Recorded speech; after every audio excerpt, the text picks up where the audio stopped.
Miss झाली ना आपल्या परिसरातील ताजी अपडेट?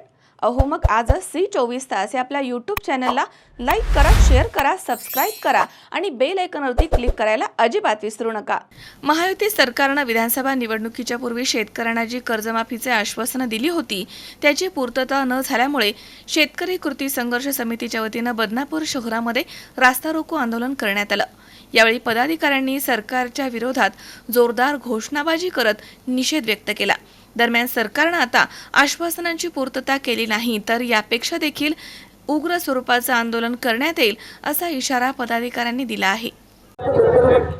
आज बदनापूर तालुक्यातील युवा शेतकरी संघर्ष समितीच्या वतीनं या ठिकाणी बदनापूर या ठिकाणी शेतकऱ्यांच्या कर्जमाफीसाठी भव्य रास्ता रोकोचं आयोजन करण्यात आलं होतं। तालुक्यातील बहुसंख्य शेतकरी या ठिकाणी उपस्थित राहिले। राज्याच्या मुख्यमंत्र्यांनी निवडणुकीच्या पूर्वी आश्वासन दिलं होतं, आम्ही संपूर्ण शेतकऱ्याला कर्जमाफी निवडणुकीच्या नंतर देऊ आणि त्यांचं सरकार पूर्ण बहुमतात आल्याच्या नंतर सुद्धा शेतकऱ्याला दिलेल्या आश्वासनाचा त्यांना पूर्णपणे विसर पडलेला आहे। या सरकारला शेतकऱ्याचा विसर पडला, कष्टकऱ्यांचा विसर पडला।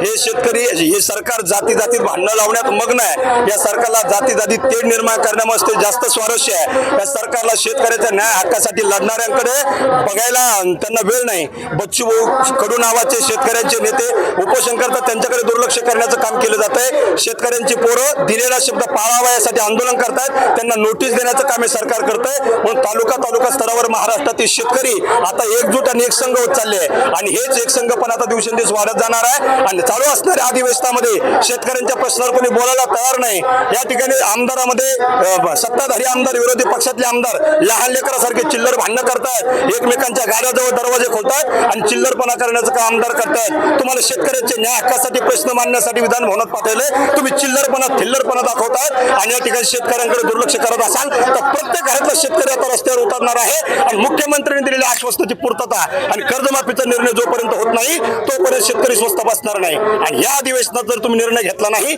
तर या अधिवेशन सरकारचं चालू आहे। या अधिवेशनामध्ये जे सरकारच्या वतीने अधिवेशन चालू आहे, या अधिवेशन चालवणाऱ्या सरकारला सुद्धा खुर्चीवर शेतकऱ्यांनी बसवलेलं आहे। शेतकऱ्याचे निर्णय घेऊ नका, खुर्चीवरून खाली कसं उतरायचं हे सुद्धा शेतकरी दाखवून दिल्याशिवाय राहणार नाही। जय जवान जय किसान। हे बघा, आतापर्यंत आम्हाला शांततेत राहायचं सांगितलं होतं, आम्ही शांततेच्या ठिकाणी हा रास्ता रोको केलेला आहे, परंतु आम्हाला या ठिकाणी हे जे काही निवेदन देऊन असे निवेदन आम्ही भरपूर दिले परंतु त्याचा काही परिणाम होत नाही आणि म्हणून या ठिकाणी आज जे काही निवेदन देणार आहे याचे आम्हाला काय द्यायला पाहिजे? लेखी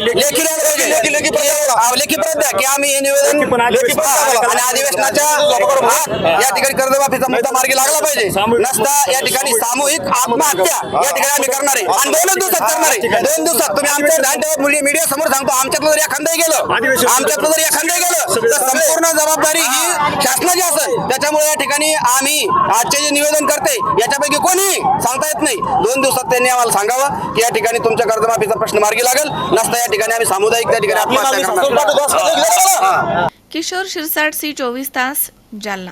ताज्या घडामोडी पाहण्यासाठी C24 तास चॅनलला लाईक करा, सबस्क्राइब करा, शेअर करा आणि बेल आयकॉनवरती क्लिक करायला विसरू नका।